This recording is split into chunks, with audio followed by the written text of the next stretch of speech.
Nandito tayo ngayon mga kabahidor sa probinsya sa Aklan. Ito banda sa may Tangalan. So kaling tayo dyan, oh. Kalibo.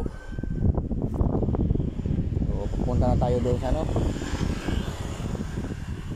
bahay. So likod nito, mga bundok na ito, bahay. So wala nihap ako pantakbo natin dyan. Ganito ang buhay ng biyahedor. Kaya ito, inaantok tayo. Na kailangan natin mag-video muna.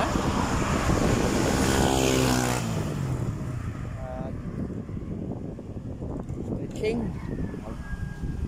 Lalanghapin natin yung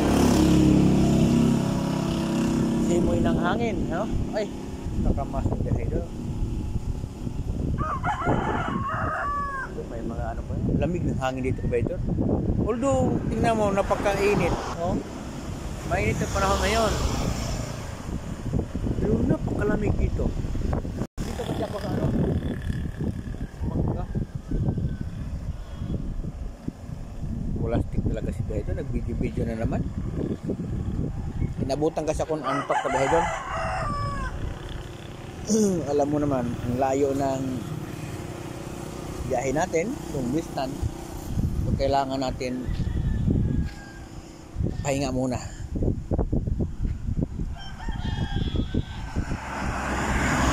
Naman problema sa schedule ko Bahedor kasi alas 12:30 pa lang simula na tayo.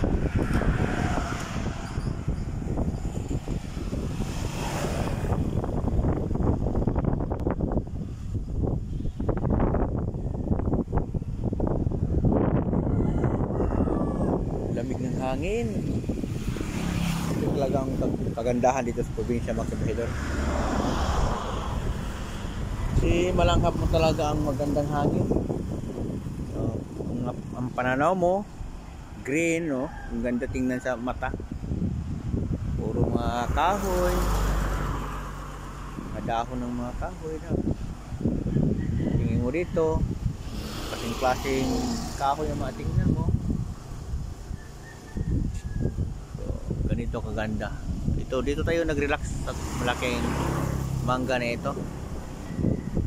Sa baba mayroong malaking kulungan ng mga manok.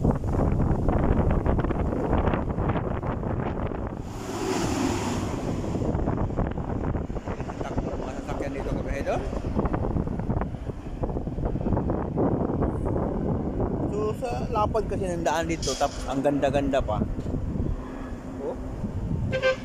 Buong ano talaga, buong probinsya ng Aklan. Itong mga daan, maganda. Sabi natin sana all. Kita nyo naman. Nalikod ko, papuntang Ibahay. Yan. Papuntang Tangalan. Kalibo. Ay nako. Hanggang dito na lang kabahedor. Patuloy na tayo sa pagbiyahe papunta doon sa likod ko. Yan o. Thank you for watching.